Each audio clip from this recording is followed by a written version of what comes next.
Really, though? Pluto's going to be promoted as a planet? That doesn't seem... Well, it was a planet, then it got demoted.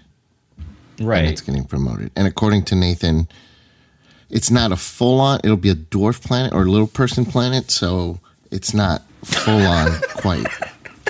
Did you just PC Pluto? I think he did. On behalf of all the Migos out there, they thank you.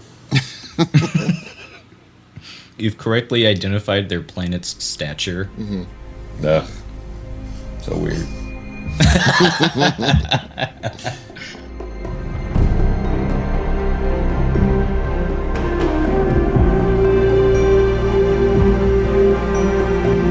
They worshipped, so they said, the great old ones who lived ages before there were any men, and who came to the young world at Innsmouth. All right, everyone. Welcome to episode 14 of the Great Old Ones Gaming Podcast. I am your host, Nate, lost in time and space, and today I'm joined with, as always, my fellow co-hosts. I'm the man from Ling, host of the Whisper in Darkness YouTube channel. I'm Innkeeper Vase Odin from the Twisted Tentacle Inn. And I'm Nathan Early from Guardian Games here in Portland, Oregon, / Arkham Horror Images of Madness on Instagram. Well, before we get into the main topics of tonight's episode, how you guys been doing? What you guys been up to recently? We're all sitting at home. Oh, actually, I think, Nathan, you're still kind of going into work meetings and such, huh? I still work, but my business is curbside during the pandemic. Pretty handy. And Man from Lang, you're still working too, yes? I am. Yes, I am still working, fortunately. So, but my family is home most of the time, so between work and creating content and playing Arkham Horror, keeping busy. Sounds like a good life. You know, they can make an Arkham Horror, the card game scenario, related to this pandemic, and it just be one location, and you just sit there, and you just keep taking cards from the encounter deck, and just deal with them. Yeah, your house. Yeah, in your house. Yeah, isn't that just the beginning of the gathering? Exactly. You just never leave the but study. It never expands. It's a 9-shroud location. 9 shroud with 27 clues.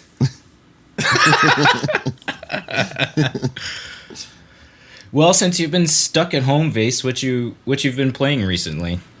Oh man, I've been playing all sorts of stuff. I've been playing for the League of Extraordinary Investigators again. I took one season off, a mini season off, but they're doing the Forgotten Age, which is one of my favorite cycles, and it's been great. They actually split it up into kind of a mini campaign. They removed a couple of the scenarios, so it's a little bit shorter. It makes a little more sense, but that's been a lot of fun. And then I've been playing lots of Delta Green and Dungeons and Dragons and a bunch of other stuff. It's been fun trying to keep busy. What about you, Nate?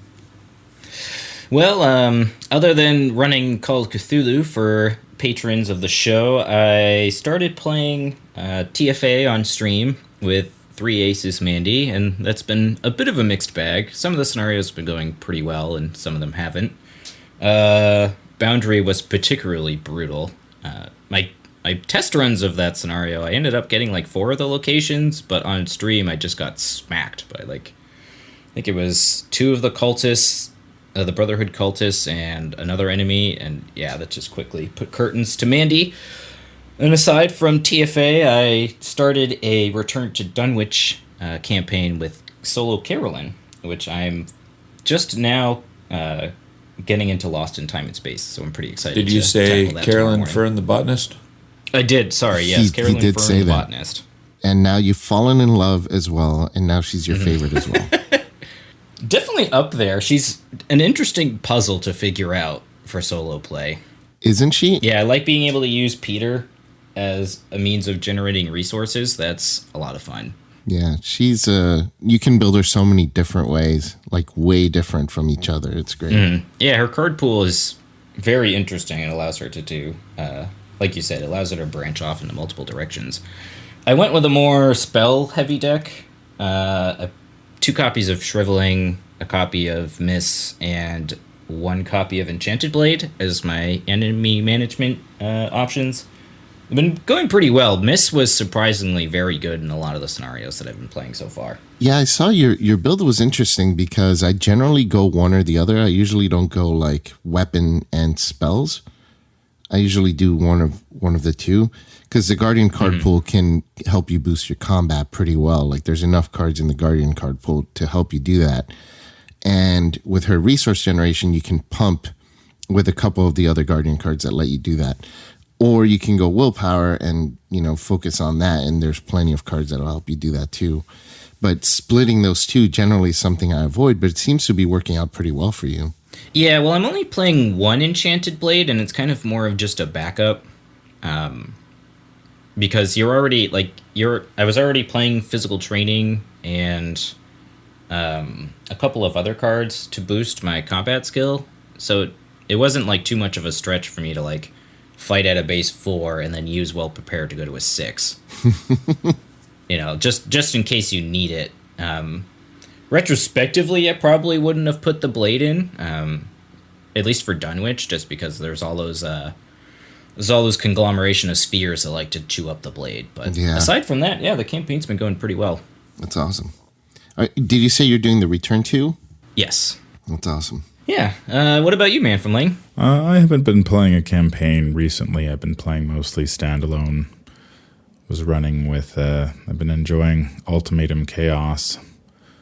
Played a Roland Banks deck that basically had every multiplayer card in it. So that was interesting. Playing with a lot of cards that have absolutely no use whatsoever. Wait, in solo? Yep. That's awesome.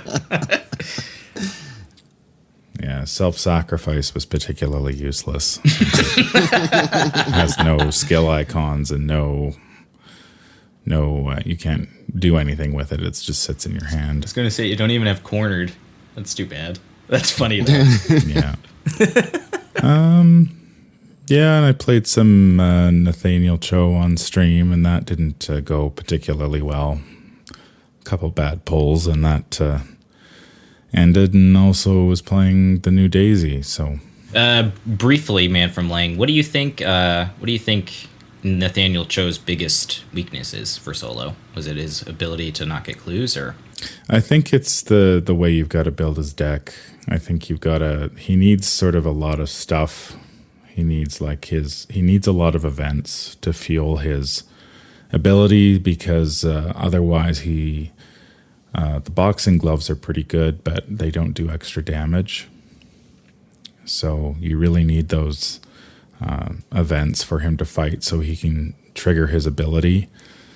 And by the time you get all those events, you get... and because he doesn't do additional damage as often as some of the other Guardians, he tends to get hit a lot more. So you also need some way of mitigating that, whether you're playing allies or whatnot. So between events and allies, and then you probably need an extra weapon in there and stuff like that, you don't have a lot of space to put in a lot of cards to help you investigate, which you sort of need when you're playing solo and you've got 2 intellect. Yeah, that was one thing I never really considered, was weapons are really great in that aspect, as they have multiple uses, so you don't have to pack as many cards in your deck to deal with enemies. That's interesting. And then what about Daisy? How did you feel about Daisy? Just to talk about Nathaniel a little more, he also doesn't have any resource generation, unlike some of the others. Oh yeah, he's got the new Guardian card, which helps a little bit, but he doesn't have like Zoe's built-in resource generation. So you're playing... I mean, Guardians have a lot of expensive cards, so you need to put in... I think you really need emergency cash as well, which makes them expensive, to pay for everything. So yeah, in the end, there isn't a lot of space for intellect, and I think depending on the campaign, you could run into a lot of trouble just trying to get clues. Daisy's... I thought Daisy was... The new Daisy is... she's pretty good. The 1 willpower is a huge liability until you can get some tomes down on the table, especially in her challenge scenario, because Things like Visions of Futures Past, an early arcane barrier is absolutely devastating. Because she just doesn't have the difference between having 1 willpower and 2 willpower is huge. Because at 2, you at least you can usually either get yourself to a point where you have a reasonable chance of passing, whereas 1, you've got to work that much harder and you can't just luck into passing. Say like a Rotting Remains is a difficulty 3. So if you're at a 2, you still have a chance of sort of lucking into it, but not with 1. Yeah, that was something I had noticed with Carolyn too. Like only having 2 agility was infinitely more useful and actually workable than having 1 agility. Because that combined with Peter, you're actually able to like reasonably evade enemies. Yeah, I think if you play a scenario like I was playing the Secret Name with Winifred, and that scenario, I mean, you really need to have willpower to pass it. To pass any of those, there's so many willpower tests, you really need willpower to pass it, and having 1 willpower is just, it's really hard because you just can't, you're basically failing everything. Well, the whole Circle Undone is full of willpower tests pretty much, and brutal ones that stay in your threat area.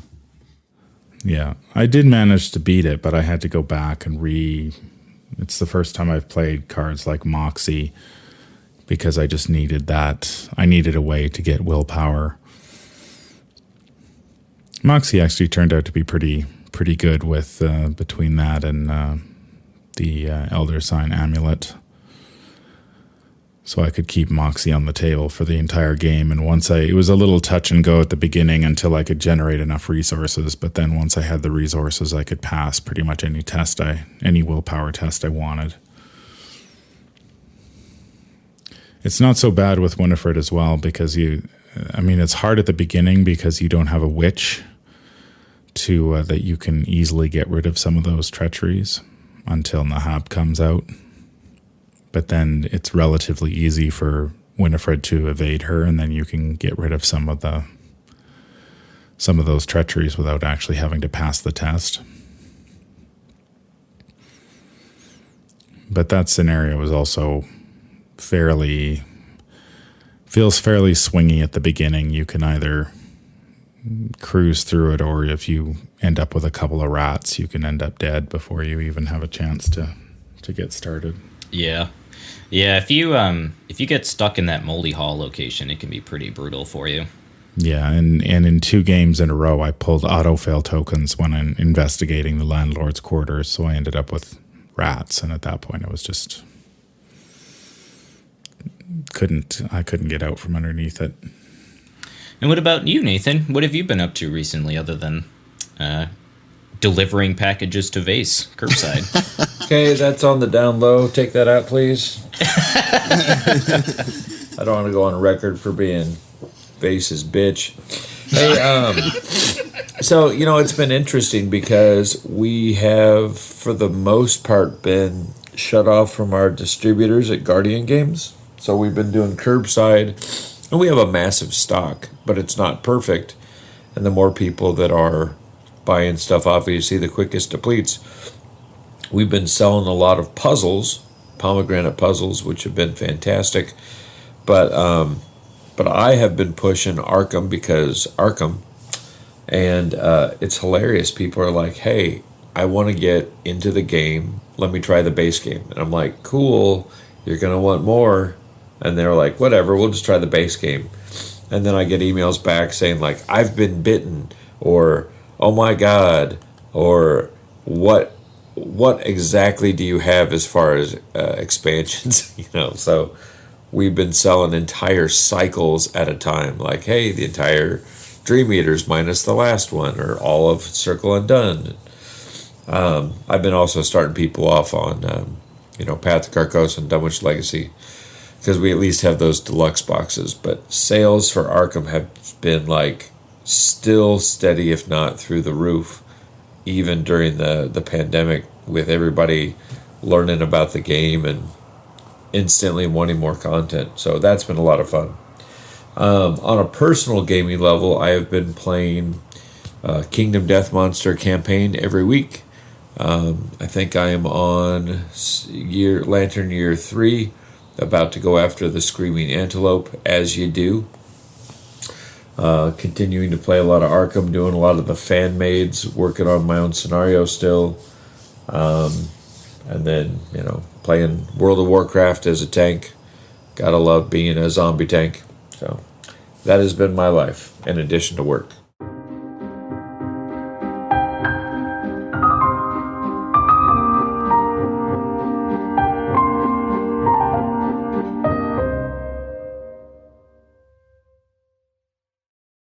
So for tonight's main topic, Nathan graciously asked Matt Newman to answer some of our questions. And, well, Nathan, we've bared some fruit, yes? I don't know what that means, but we have answers. Very well. So this first question comes courtesy of patron of the show, Doovies. He wanted to ask Matt, will these new key and flood tokens be used in every scenario in the cycle, or partially throughout a number of them? Matt's answer was, while many of the new scenarios interact with both key and flood tokens, there are some that don't. We only try to use the new mechanics when it makes sense, and not just stuff them in wherever possible. If you could go back and redesign Rex Murphy, would he interact more with the curse tokens? And Matt said, it's possible. If only there were some way for us to go back and revisit older investigators, say, in a parallel dimension or something, which is cool. So we have to put a pause there and talk about the parallel investigators. Cameron, are you able to do so? Yeah, they FFG last Tuesday released the first parallel investigator, Daisy Walker. So you could just head over to FFG's website. You can download the print and play. There's a rules PDF as well as a PDF with the new cards. There are relatively few new cards, which is nice. So it's not too hard to download them and print them off. And so you get a parallel version of Daisy who has different stats and different special abilities and different deck building options. You get advanced versions of her signature cards, both the tote bag and the Necronomicon. The tote bag is clearly better than her old tote bag, but the Necronomicon is clearly worse than the old Necronomicon. So if you want to use one, you have to use both. And then when you build a deck, you can use any combination of fronts or backs. So you can use old Daisy front with new Daisy deck building, or you can use new Daisy front with old Daisy back deck building, or any combination thereof. So it gives players a lot of new options to play around with. The new Daisy, she can take any tome. She can only use Seeker cards level 0 to 3, but she can take Mystic or Guardian, 5 Mystic or Guardian cards. So some new options there for players to experiment with. And she is the first of what I assume will be many parallel investigators that will be released in coming months. And print and play is thus far the only way you can get them, because I was talking to Evan, the marketing manager of FFG, or with marketing at FFG, and he said that for now there is no plans to print a product with these investigators in them. But then again, we never thought we'd get an expansion based around dogs either. So yay, that's very true. I assume given enough, if there's enough interest in these parallel investigators, and I can't see why there wouldn't be, that we may see them published officially at some point down the road. The thing that bothers me is that working with a lot of fan-made content, there's some people that refuse to do anything unless it's directly printed from FFG, even if it's their idea. So I don't know how well these will do with the masses if they're only print and play. It definitely feels like a more a product for the more hardcore players, the more invested players. I think I agree with you, Nathan. I don't think that it's going to be something that the masses are going to be like, oh, let's go to the website. Oh, there's a parallel. I think that most like regular people aren't even going to know that that exists or that that's a thing.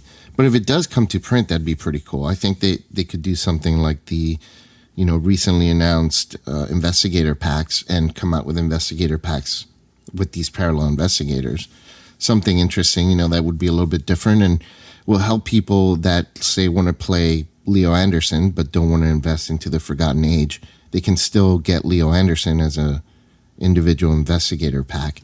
I think it'd be a good thing. Although, and then even people who already own Leo Anderson, they're not missing out because they're getting a different version of him. So I think it's a product that would, if it were printed, it would do fairly well, I would assume. I think having played, I think it's a tremendous value. I mean, you're getting an investigator, you're getting new signature cards, new deck building options, and they throw a scenario on top. And having played the scenario a couple times, it's really, I really enjoyed it. It's a cool puzzle to try to solve, and it will be. I'm looking forward to seeing whether the challenge scenario, whether you can build a deck for a campaign that can also beat the challenge scenario. Because the thing that I quite liked about it was that her challenge scenario is basically extracurricular, a twist on extracurricular activities. So you're using the encounter sets from that scenario, but the encounter cards seem a lot harder when in this scenario because of the mechanics of the way the scenario works itself. A lot of the cards can be very punishing, and even cards like the Light of Afragomon, which is usually just sort of I've always just considered it basically a free encounter deck draw because it rarely does anything. In her challenge scenario, it stays on the table for the entire scenario, so you're taking direct horror and direct damage every time you get hit. So it can be pretty punishing if you draw that early. Yeah, I do like where you're coming from, Vase. I like the idea of releasing parallel investigators in in its own kind of starter deck, I guess, kind of way, but I also do kind of like that these are print and play too. Like you're not required to purchase anything to essentially enjoy new content. So I'm kind of torn of how I would feel about them releasing official parallel investigators.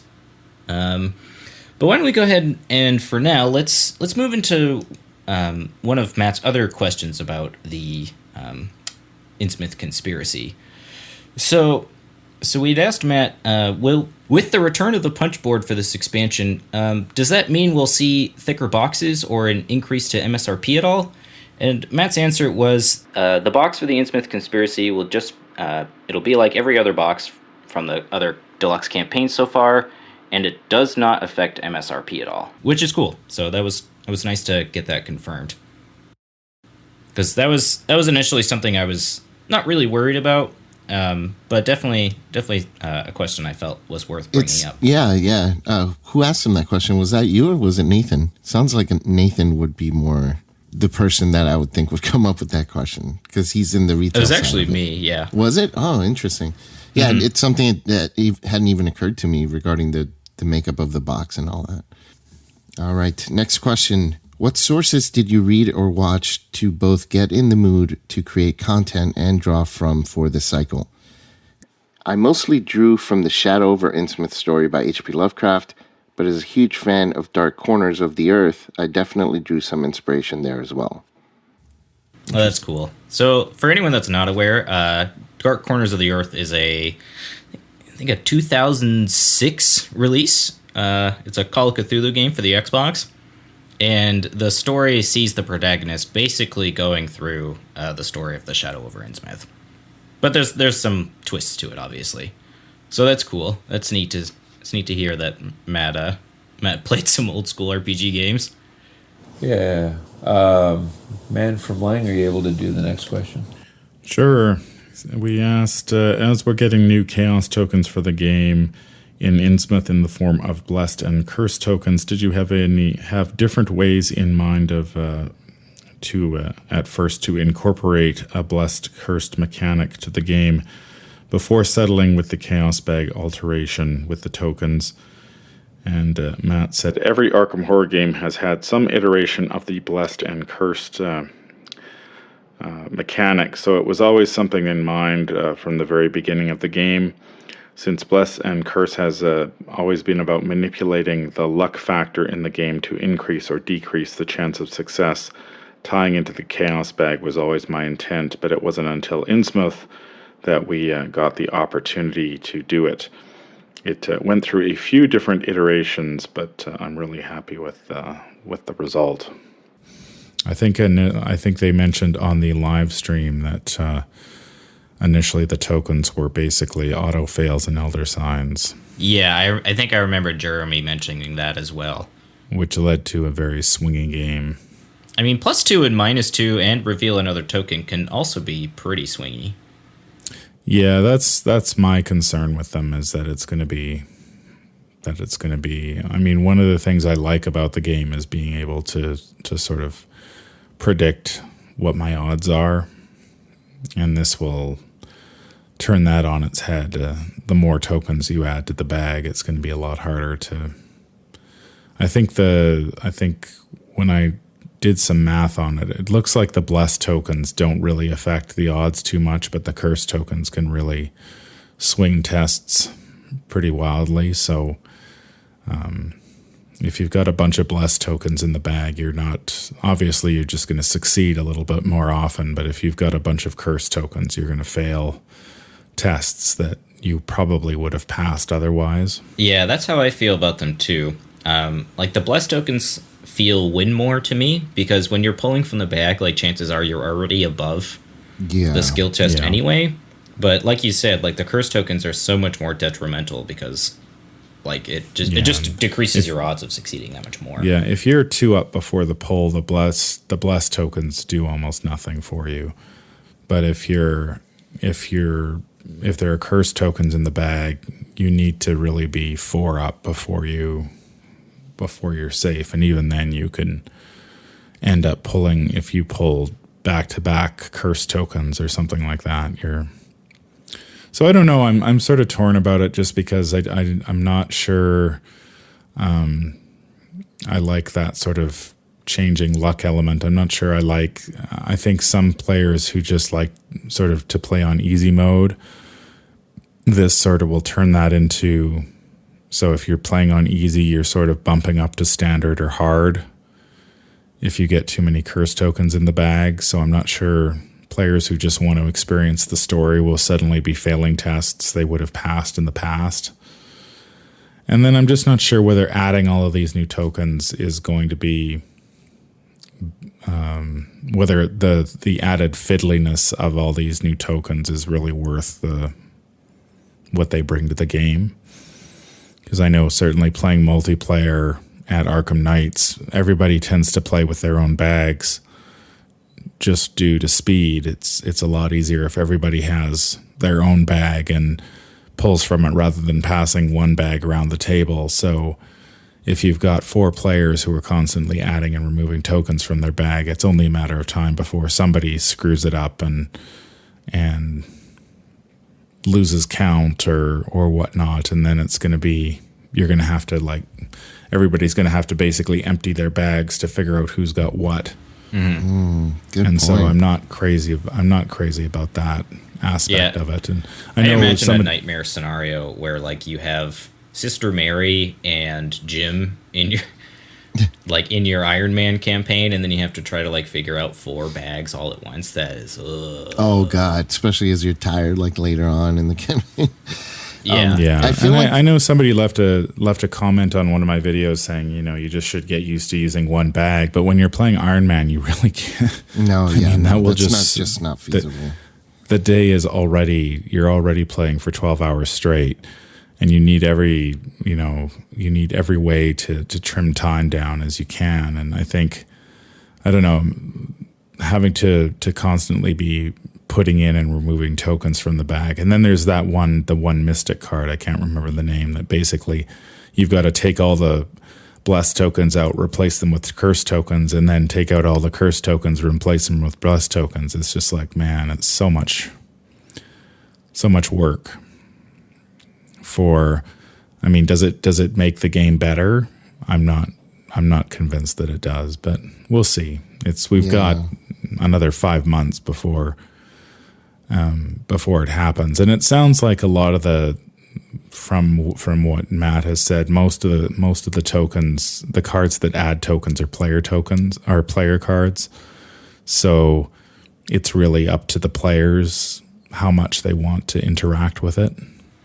That I like. It would be really obnoxious to like be in a scenario in Innsmouth and then all of a sudden have like 3 or 4 curse tokens like enter the bag as the agenda flips or something. Oh God. I can just imagine that just being a nightmare.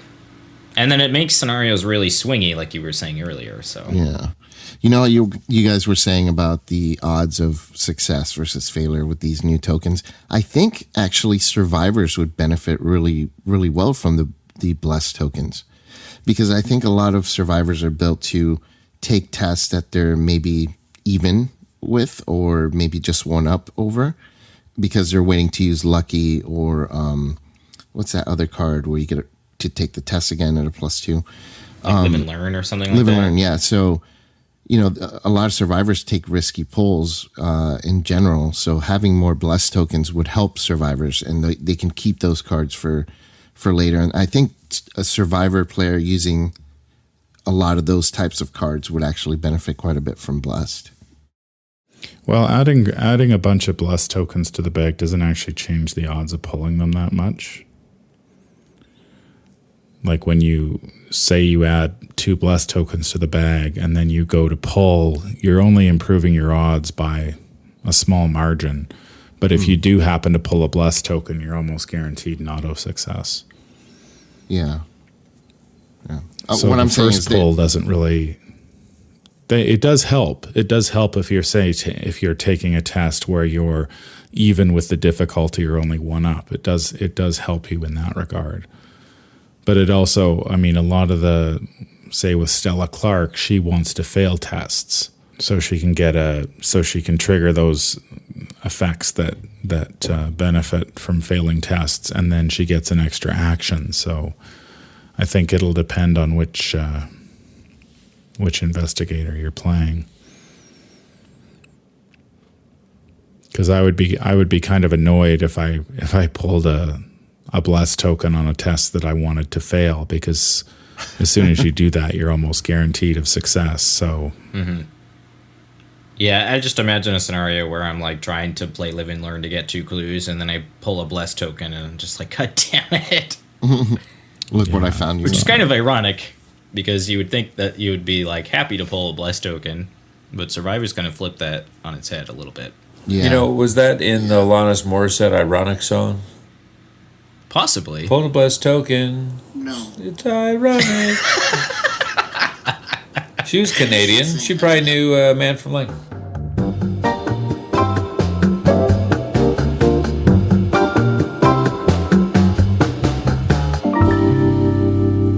So beyond what we know of Innsmouth, we didn't really want to ask Matt about the specific investigators without him on the show. We felt like that was kind of something we wanted to discuss more in detail, but we did have a chance to also ask him about the new Investigator starter decks.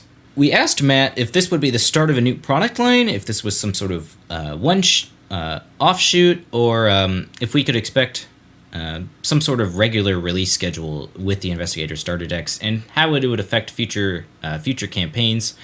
And Matt's answer was, for now, that it's just its own little series of products, and there's no guarantee that they'll ever make more, but you never know. They might. Which translates to money, right? If they sell like hotcakes, well, cursed Arkham hotcakes, then they will make more. Yeah, I totally agree with that. I'm sure it's one of those, like, they're gonna put their feels out and see how the product does overall. But I'm curious, guys, what do you think about the Investigator decks overall? I think they're going to be extremely popular. Yeah, I think so too. I mean, you're basically between the 5 decks, you're adding a cycle's worth of cards to the game in one shot. So between the new investigators, which everybody likes getting new toys to play with, plus all the new player cards, I think they're going to sell very well. I'm going to certainly buy probably 2 copies of each just for myself, so I have all the cards. No, I think it's genius because the way they put them together, like you were saying, new content, new investigators, but also you can grab one and go and not have to worry about building a deck or getting into the game. So it's going to attract newer players buying them as well. I think it's just going to be how many can we get kind of thing. Yeah, and I think that the investigators themselves from the ones that I've had a chance to test, not completely because we don't know all their signature cards, but they seem pretty strong overall. So I don't think people will be disappointed if they show up at their game night or a game with friends with one of these. And it looks like based on the number of based on what we're seeing in the decks, the cards that have been spoiled, that the decks themselves are going to be quite strong, and then there'll be some very strong upgrades in the decks as well that people can pick up to make them even better. Yeah, no, I think that's fantastic. I know another question we asked Matt was basically would these investigators be, will there be other versions of them in future deluxe boxes with alternate signature cards like the novellas, or would they be their own thing? And he had said, we plan on these products being the only place these investigators appear, just like previous deluxe expansions were the only place those investigators appear. However, that doesn't eliminate the possibility of these investigators appearing as promo cards in future content, such as novellas, etc. But I mean, I think that'd be neat if we got more ways to play them officially too, because why not? I think this kind of was testing also how it would work for Arkham to do something like Marvel Champions, because with Marvel Champions you have your hero deck that if you want to play Iron Man, you can buy the Iron Man deck or pack and get some good cards that you can use for anyone or for Iron Man. Have you played a lot of Marvel Champions yet? Not a whole lot, but I played some, which it's a good game. I just, Arkham takes up so much more of my time. But what I was thinking is it could open up more space if they do eventually evolve into that type of distribution model, putting out investigators in their own individual packs so people can buy them that way, and releasing a set, a Guardian, a Mystic, a Rogue, a Survivor, with each expansion, releasing them that way. And it would allow for more cards for encounter cards and scenario cards to be in each Mythos pack. Or they can have like the deluxe expansion, still have new investigators, but have the Mythos packs have more cards, so the scenarios themselves would be more dynamic. They'd have more cards they can play around with, that kind of thing. I think that'd be pretty neat if they did something like that, because a lot of people have trouble finding, they want a specific card and they have trouble finding the specific Mythos pack where that card is in, and they may not even be interested in playing that scenario. So if they split it and make the Mythos pack just a scenario, kind of like the standalones, and move those player cards to investigator decks with each cycle, I think that'd be an interesting way to go. Well, especially if they move, like if the mini campaigns of the Dream Eaters are, if people like that sort of thing, I could certainly see them moving to that distribution model where they have investigator starter decks, and then say something like, I think in Marvel Champions, right, they've got the Wrecking Crew product and the Green Goblin product, so you could combine, say, 3 or 4 scenarios in one pack, using the same sort of encounter cards, so you'd be able to pick up a mini campaign, so you get your investigators and your mini campaigns separately, so you're not Yeah, almost like a Knight of the Zealot, but in a single box. Yeah, something like that. So you're separating the two. So you've got a little bit more flexibility, especially for players. I mean, if they want, if they're targeting players who just want investigators and not necessarily the campaign, right? So picking up a deluxe expansion isn't necessarily what they want, because they're not going to use they just want to play with friends, and some friend already has the scenario, so they can pick up the investigator starter decks, and then the other friend can pick up the mini campaigns and go from there. Mm-hmm. Yeah, I'd heard an interesting point. Friend of the show, Matastrophic, pointed out that it kind of has like a similar problem to like RPG books, where really only one person has to buy like an Arkham collection for four people to play the game. So I think that this is a good way to all right, Nate, could I talk to you those for people minute? to maybe Can I talk to you about killing my sales just Sure. real quick? That's all I want to say. Well, I mean, I think it's a valid point, though. Like, I'm sure that's how a lot of 4-player groups probably see it. Especially if, like, you want to own the entire game, and at this point, it probably costs you almost $1,000 to do that. So Yeah. It's I think it's smart of them to test the waters for a new distribution model, because the game has become a bit unwieldy and a bit prohibitive for new players who like the game and want to get all the stuff, but it really just is financially not feasible for them. But this is the classic problem that FFG has run into with every living card game they've printed. So it seems to me that this is possibly an attempt to find a way out of that corner they box themselves into every single time, where they just keep releasing more and more product, thus making the game more and more expensive to get into, to the point where people are just like, screw it, I can't afford that. And there's no easy way of sort of picking up and getting into it. And I think by separating out the investigators and the scenarios, you could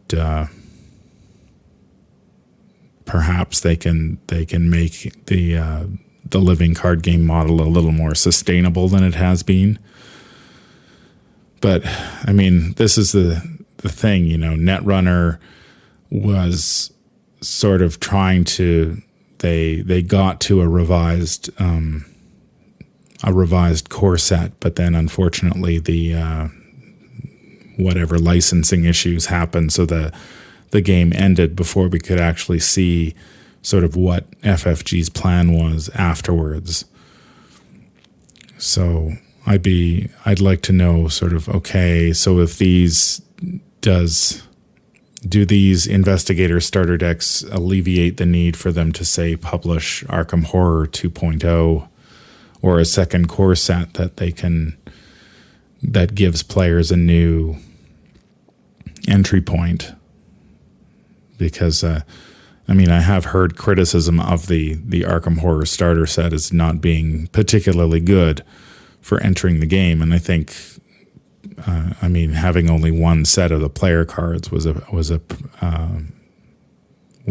bad idea in hindsight. So perhaps if they redo the core set, then they could change things around a little bit. And yeah, the core set is a product that they could definitely easily change, but it's like a catch-22 though, because obviously you want to keep your current players engaged, so you obviously want to continue to release product, but like you said, it creates that daunting feeling of, oh great, like, well, I'm not going to bother getting into this game if I need to spend however much money for a newer player. So I hope you're right. I do hope that this potential change in the distribution model happens, and that it works out for FFG, because that would be great. Yeah, if you compare, say, the Investigator starter decks, or what they're doing with Marvel Champions, to something like the Lord of the Rings solo game.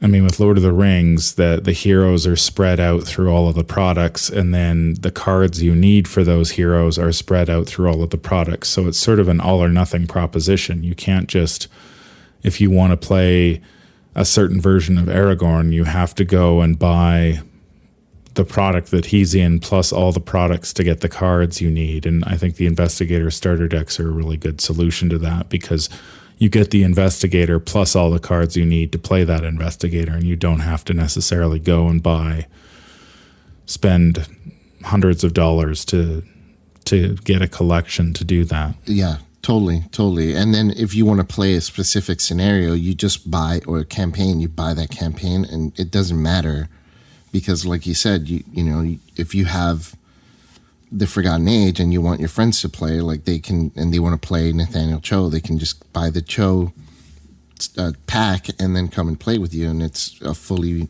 functional deck, which is from what I'm seeing in the cards, it looks like they're going to be pretty good pre-built decks too, like much better than the starter decks that are recommended by FFG.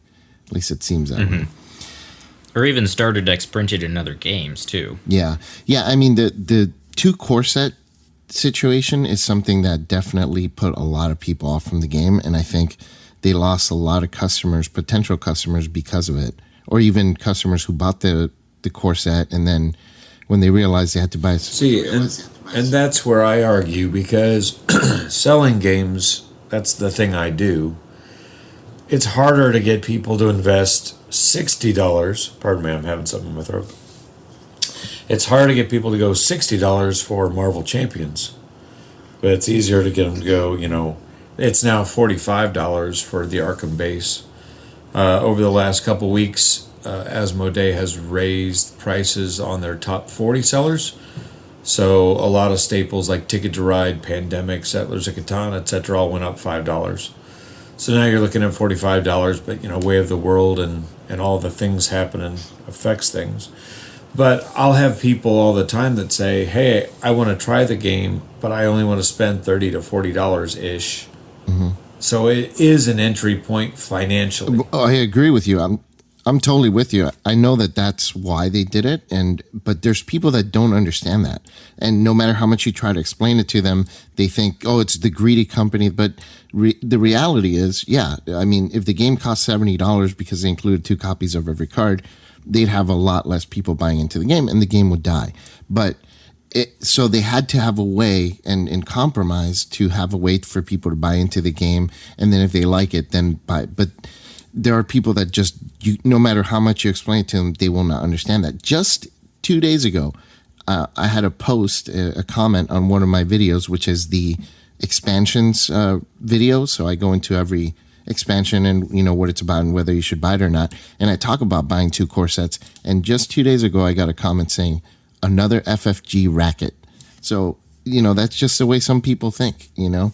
So there has to be a solution to it. And I think that even though I agree with you and I understand the reason, there's a lot of people that don't. And having something like the Investigator decks as a standalone, I think would definitely have been a good way to start the game off had they thought about it beforehand. Yeah, and there's not, I mean, the problem with I think the core set, I'd be curious to see what the price point would have been, say, if they had included a second copy of the player cards, and you wouldn't even need all of the player cards, just like you wouldn't need extra investigators or weaknesses or anything like that, just the player cards themselves, where that would have put it at the, you know, at what the MSRP would be on something like that. So not only are you getting sort of a better investigator package out of the deal, but you're also getting some of that deck building, which I don't think exists in the core set. Yeah, I definitely agree with you there, man. From like it's pretty much non-existent, because just your card pool alone is basically just put whatever cards your investigator can include. Yeah, it's like if you're playing Roland, it's like take the Guardian cards and take the Seeker cards and mash them together, and you don't have an option to say, well, Barricade is useless in Roland, but you're stuck playing it anyway. Or even medical text, or Yeah, like there's so many cards that you could take out that just don't have a place. And there are investigators. I remember reading somewhere, I can't remember which investigator, where if you buy their deluxe expansion and just the core set, you cannot have a legal deck built for that investigator, which is crazy to think about. Or it's not that you can't have a legal deck, it's that the FFG recommended starter deck, you can't build it because there's a card that you'll need an extra copy of. Jeez. That's I read that somewhere. I'll have to figure it out and we'll put it in the show notes. Huh. Yeah, interesting. Yeah, I think overall, like, I think that this is a better direction to take the investigators. I kind of would like to see them do this, like, annually. Because, like, we already get basically 5 investigators every year with the release of a new campaign. But I'd like to see... I kind of would like to just see them release the investigators and then, like we've been saying, just release the campaign as a whole. Rather than having to wait, like, 6 to 8 months for a campaign. You could just buy it all at once. But, you know, there is obviously that, like, barrier to entry with price point if you were to sell it that way. But it's also hype. It's also the fact that every month, you know, there's people in the community that get hyped about the new cards that are coming out, the new scenarios. So keeping that excitement going, if you release it all at once, you know, then there's a 6-month lull and people will drop off from the game. And yeah, that's true. From a content creation standpoint, I much prefer the monthly version rather than having an entire campaign dropped on my head in one month would be. Like, as it is, I don't think I'll be able to review the cards in the Investigator starter decks because it will just be too time consuming. Like, that's like 7, like how many, I don't know how many cards we're getting in total, but I mean, it'd be just unrealistic for me to try. I mean, even 20, like 20 new cards per deck, that's 100 cards you'd have to go over, which is just insane. Yeah, like I mean, if you're getting, like, each pack usually contains, say, 12 new cards on average, each Mythos pack. So you're getting probably double that and then five times that. So it's just, crazy. It's a lot of stuff To put it in perspective, I made the mistake of saying whatever new product they come out with, I'm going to rent those biplanes and have the new cards spoiled on the banners behind them. And I'm already millions of dollars worth of, and I'm not even getting anything from this. So I don't know why I signed the contract with the plane company or why I'm still continuing to tape out the thing. Anyway, it's a side note. Never mind. I mean, that to me sounds like somebody failed their sanity roll on a game of Call of Cthulhu and then just had a bout of madness. But since we've kind of talked at length about the Investigator starter decks, let's go ahead and move on to the other upcoming product that I feel has kind of been swept under the rug, and that's the Return to the Forgotten Age.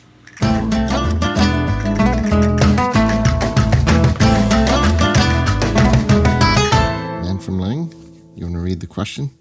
So yeah, we asked Matt whether, with all the hype around Innsmouth and the starter decks, what is he excited for in the Return to the Forgotten Age? And he says, I'm really excited for players to revisit some of the mechanics from the Forgotten Age, such as the Exploration deck and Supplies, both of which have some new additions or changes in this expansion. I think players that loved the Forgotten Age will love the new changes, and players that didn't love the Forgotten Age will love the new changes. So, and he puts that second love in all caps.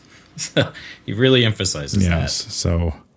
So we'll see. I have not had the best experience with the Forgotten Age, so... Well, yeah, this one is one of the ones that I think, and Man from Lang, you'll know this more than I think a lot of people, but, you know, they say that the Return Twos are kind of like the Nightmare decks insofar from Lord of the Rings. Insofar as a lot of the Return Twos were meant to make it harder, or at least different, but I can't help but feel with how difficult the community found the Forgotten Age on average, that with the Return to, they're going to kind of not make it harder so much as make it easier / different. Does that make sense? Yeah. I the funny thing is about the Forgotten Age, honestly, I think the Return to Forgotten Age set is going to be their best-selling Return to set. For a couple reasons. I think people who hated the Forgotten Age will definitely be excited to give it another go with more balance. But I think there are a lot of people that really love the Forgotten Age. I think time has been kind. Me included. I love TFA. The Forgotten Age, from the first time I played it, I loved it. I thought it was such a unique setting to play in. I think the story was very dynamic and well laid out throughout the entire campaign. So I loved it, and I think that just kind of feeling the community out about it, I think that a lot of people in the community have started to warm up to the Forgotten Age quite a bit. But not just those people, but I think the people that still thought it was too much will buy the Return to of any Return to. That's one of the ones I think that people are going to want to get. Yeah, those are all pretty good points, Vase. I mean, as somebody that really enjoys TFA and the Return to products in general, I'm really pretty excited to see what Matt does with the supplies. And we asked Matt if there was going to be any specific changes to Explore or the supplies, but he said that there would be changes, but he wouldn't give us any specific details. And then we asked if we would see any new supplies, and he said there's no new supplies per se, but that some of the changes on how the supplies are used. Some have more uses to them, and some may have different uses to them. But you'll also you'll have the opportunity to earn more supplies throughout the course of the scenarios. So that's pretty interesting. So I wonder if that's to help combat the scaling of the Explore deck and the supplies from solo to multiplayer. But yeah, I'm really curious to see what Matt has in store for the changes in the supplies. Man from Lang, I know you're not particularly keen on the Forgotten Age. What about TFA do you not particularly care for? I think just as a predominantly solo player, I think it's, while I enjoy the beginning of the campaign quite a bit, and I've played those scenarios extensively, I find that the Boundary Beyond Heart of the Elders combo is usually where I quit. Because if you don't do well in Boundary, it basically it's hard to get a good result in the campaign. And Boundary, if you do badly in Boundary, then Heart is just bad. And I think it improves. Like, I like City of Archives and Depths of Yoth. I haven't played Shattered Aeons that much, but I just feel like it's got a huge barrier right in the middle of it. So I'm hoping that the Return to box will fix that, or at least smooth it out a little bit so it doesn't feel like, I think every campaign has barriers in it. Like in Dunwich, you've got Undimensioned and Unseen, which can be pretty difficult if you're playing solo. But I feel like Forgotten Age has sort of the two scenarios right in the middle that really hurt it.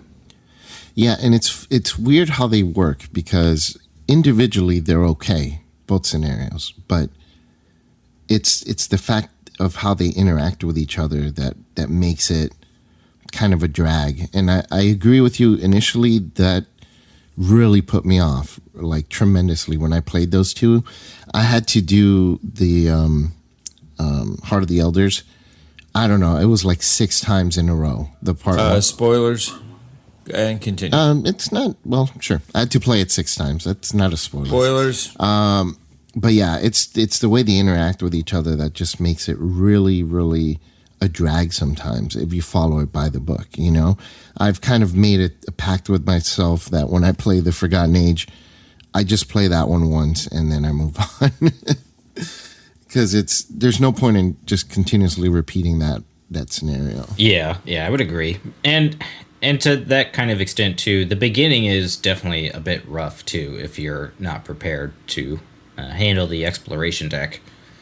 So I think, like you said, man, from like the barrier in the middle that I don't think anyone particularly cares for. I have yet to meet somebody that likes Boundary and Heart of the Elders. Maybe like as part of the campaign, right. I think. Boundary's okay on its own. It's tough. Yeah, I totally agree. But it's fun. Fun, yeah. It's very tough, but it's fun. Yeah, I enjoy Boundary as a scenario, but I don't enjoy the way it interacts with Heart, and the way it sort of affects the rest of the campaign if you do badly in it. Mm-hmm. And I think that's a big saving grace for the return 2 box is that you can easily change that. We said several people have commented that this was a hard, if not the hardest campaign. Would you say that your main focus was to make it a little easier, change players' experience, or add more content? And Matt said, usually we strive not to make things too much harder, but just change the experience or add to replayability. With Return of the Forgotten Age, we actually did make some changes to the balance of the campaign in some places. It's still going to be hard, of course, but there are some scenarios in particular that saw some tweaking to make them a bit more fair. So this is probably in direct reference to Boundary and Heart of the Elders. Yeah, I would put money on that, yeah. And like Man from Lang said earlier too, like the end of TFA is excellent. City of Archives and Depths of Yoth, I think, are two of the most beloved scenarios in the community. So I like the end of the campaign doesn't really need a lot of work, but like Man from Lang said, it's the interaction between Boundary and Heart of the Elders that I think most people find to be annoying. But aside from all the upcoming products, let's move into the next question that we had for Matt, and that is concerning game balance.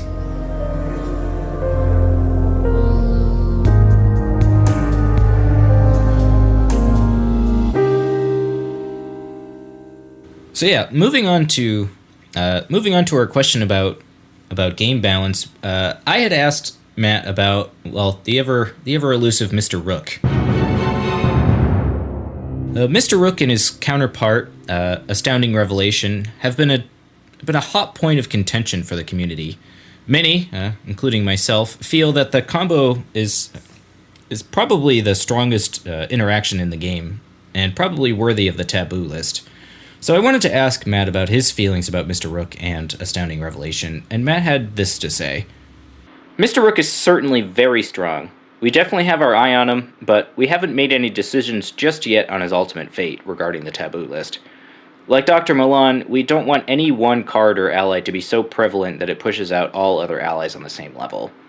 So what do you guys think about Mr. Rook and Astounding Revelation and the interaction of those two cards? Well, I think he's clearly the best, one of the, if not the best seeker ally in the game. And Art Student, hello? Yeah, the Art Student is fine, but Mr. Rook gets you the cards you need when you need them. So, like, even when I was building the Daisy deck to do her challenge scenario, I mean, Mr. Rook is clearly the best ally for it because he can fetch you any tome that's in your deck. And it doesn't just have to be a tome like the Research Librarian. It can be anything. Yeah, and then you throw in Astounding Revelation, and you're getting 2 resources every time you do it as well. So, you know, I think I assume that when we do see a new taboo list at some point down the road, that he'll be on it. Yeah, I definitely feel that will be the case as well. I've been kind of a proponent of this card ever since its release in the secret name. I think I made a video back last year or the year before when that scenario was first revealed, and I pointed out that I thought that Mr. Rook was going to be the best ally in the game in general. And I really do think that that's the case, because when you play Mr. Rook, you know, he's giving you 4 total health and sanity to soak, which is already above and beyond most of the Seeker allies to begin with. Like Dr. Malison, Dr. Milan, Art Student, Research Librarian, those cards only all have 1 health. So for a class that's generally weak in health, you're getting more health. And then the combo of being able to get additional resources essentially allows you to play Mr. Rook for free. And yeah, and then you essentially get to look at 27 cards in your deck and draw 3, which is just really, really strong. So yeah, I've always just kind of asked myself, like, when I'm building a deck, like, why would I want any other ally other than Mr. Rook? Because, like, sure, a +1 stat boost might be nice, but if I can just draw a hunch and get a clue that way, then, you know, Mr. Milan isn't really that relevant. Yeah, I assume we'll see him on the taboo list at some point. I don't know how whether they'll just tag some experience points on him or whatnot. But I also like how they say they'll consider his fate. It's very Arkham response. It is. It's true. yeah, but I think he's like, I can't think of many other cards that have really generated as much debate as he has. Not off the top of my head, anyway. Yeah, it's a bit of a meme in the Arkham community for sure. I'm sure as this episode goes live, we'll see a bunch of those memes. Have you guys seen that on Reddit? I forget who posted it, but somebody made a basic weakness that was, oh no, you mentioned it again. It was like you take a horror every time Mr. Rook is mentioned. Excellent. That's pretty good. I haven't seen that yet. It was really funny. I'll find it and I'll put it in the show notes of this episode. But Vase, what do you think about Mr. Rook? Have you had much experience playing with the Dealer of Secrets? I do use Mr. Rook. I don't use the combo with the Astounding Revelation because it feels cheesy to me, but he's definitely very strong. Whenever I have anyone who has Seeker access, he goes in the deck. So I agree with Man from Lang. I think at some point he will be either on the mutated list or on the taboo list, because it is when you have a card that pretty much is an auto include, there's probably a reason for it. For me, it's like if you compare Mr. Rook to a card like No Stone Unturned level 0, right? Mm-hmm. So if you look at those two cards side by side, Mr. Rook costs an extra resource, sir, but they both cost the same amount of total actions. Mr. Rook has 3 total uses, looks at more cards per use, and can soak health and sanity for you. Yeah. Some will argue that he takes up an ally slot, so that's taking up a potential resource that you could use for something else. But generally, I think he's a better person to put in there. And once he uses up all his charges, he can then tank that damage and go away. But and then there's cards that will add more secrets to him too. They're in the secret pool. So you can, like Astounding Revelation. So. Yeah, Astounding Revelation, or there's a couple others. Enraptured from the Mystics. There's a few. Truth from Fiction. Truth from Fiction, yeah. Mm-hmm. So it is definitely a strong card. Definitely a strong card. But I think looking at as an overall function, the ally thing is definitely something that's both a blessing and a curse, because if you had other allies that were part of your strategy and Mr. Rook is just serving a purpose of finding certain cards for your combos, then he's taking up that slot. So now you have to get rid of him and you miss out on that damage soak. Something to think about. Yeah, the only other card that comes to mind that I feel has been pushed is Safeguard from Dark Side of the Moon. Oh, that's the... can you just read that off real quick, too? That's the one where if you've got it in play when another investigator moves, you can trigger it to move with them. Oh, yeah. Oh, yep. That can... The amount of action advantage that can generate in a turn is ridiculous. Does it exhaust when you use it or no? I think it does, but you can play 2 copies. So dang. Potentially you could use it on 2 different investigators and move 6 times in a turn, which I don't think there's any other card that allows you to. I mean, you look at somebody like the Rogues, right, who are supposedly really good at generating extra actions, and they have to spend a ridiculous amount of experience points to get something that does anywhere near that. Mm-hmm. Yeah. I think with Safeguard, though, Safeguard costs experience, right? It's 2 experience. Yeah, that's... So there's that, and then I think comparing the amount of actions that you would save versus actually winning. Moving around is helpful, but it doesn't actually win you the game, right? Whereas if you look at Mr. Rook, it's drawing you cards which are going to win you the game. Yeah. So I think those are totally those 2 cards are on different spectrums of the. It's a fair point, but the move is a huge action saver for sure. And if you look at something like Pathfinder, it's a 1 experience, right? And it does a similar thing, but it has a couple of limitations. Like you can't have enemies with you, and you can only use it once per turn. And you could have 2 copies of that, sure, but it's really expensive. How much does this card cost to play? 2. 2. Also, it's cheaper than Pathfinder to play. Mm-hmm. Yeah, and Guardians also have Eternal Vigilance, so they could play it for 1 if they wanted to. Oh, it's an asset? Yeah. Oh, yeah. Well, and part of the power level of that card, too, is obviously dependent on the amount of investigators that you're playing with. Yeah, it's definitely a multiplayer card, but it lets a Guardian basically tag along with somebody. And when you look at some card, like I think later in the cycle they released Heroic Rescue 2 or something like that, and like, why would you bother with that card when you have Safeguard? I can see certain situations when you would play it, but like if you've got Safeguard, you wouldn't need that card at all. So I don't know. See, I'll have to. Oh well, we'll see how it plays out. But to me, it seems pretty. It can get pretty over the top, especially when you combine it with things like Eternal Vigilance, so you can play a machete in that on turn 1, and then basically just follow another investigator around and collect all the enemies and kill them all, without actually having to ever move yourself. That does sound like a lot of fun with Zoe. That sounds fun. I feel like that is much more balanced than looking at your entire deck and drawing 3 to 6 cards from it, personally. But why don't we go ahead and move on to some miscellaneous questions that we had for Matt.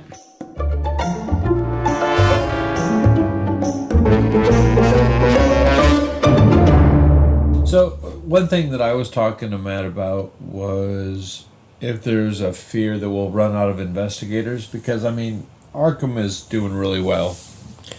We don't know how long it's going to last exactly, but there's a lot of places still to go, a lot of campaigns we'd still like to see, a lot of investigators we want to see come to light. So I said, is there a worry about running out of investigators with how many have already come out with the deluxe boxes and now the investigator starter decks? And Matt told me, first of all, to shut my mouth. No, he said, not particularly. For one thing, if we make it to the point where we've actually run out of investigators, quote unquote, I'll consider that a huge success. That's almost 60 investigators. That's absolutely huge, which is true. Second, as can be seen from the starter decks, we're not afraid to add new investigators to the roster. That's not to say that we won't add a huge swath of them if we run out, but that's something to consider. And then finally, he did mention that if they ever run out of investigators, then they can make another set of investigators, special investigators, like this most recent set that's yet to drop. So once again, he's saying don't worry about it. They've got a lot of ideas.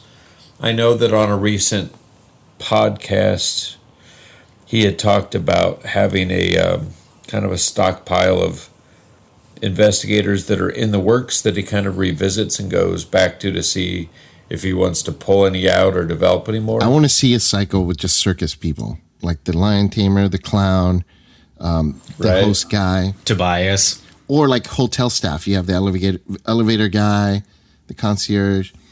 It'd be interesting to have like themed packages. They sound more like Call of Cthulhu investigators than they do investigators of Arkham. That would be funny to have, like, not the A team or the B team, but the L team. You know, the team that never should have made it. Well, here we have the operator for the elevator and the custodian. The bellhop. Which makes Jazz Mulligan look strong. Yeah. See how well they do. Instead of survivors, if they made Jazz Mulligan into faction. an investigator, that would be sweet. What was that? If they made Jazz Mulligan into an investigator, I'd play that. Oh my god! Yeah, dude, he's Play awesome. Jazz Mulligan and Jim Culver, get the music theme Hell going. yeah! Yeah. I don't think we'll have anything to worry about. I mean, even if they release say if they actually do release almost 60 investigators, that would be what, at least another 3 or 4 campaign boxes if they were to just continue it with the structure they have now. Something like that. Yeah, something like that. It might even be almost 6. I think they have 3 more cycles before they're from the official canon investigators. I think they have 3 more cycles worth of investigators that they can release. I don't think they're shooting any investigators out of cannons, but that would go back to the circus. The cannon guy. There are currently 44 investigators. That probably includes a couple duplicates from Carol and Fern and whatnot being reprinted. So There are 44 released. yes, probably 40. Well, Carol and Fern's duped on this list, so 43. Marie is duped, so 42. Roland is not.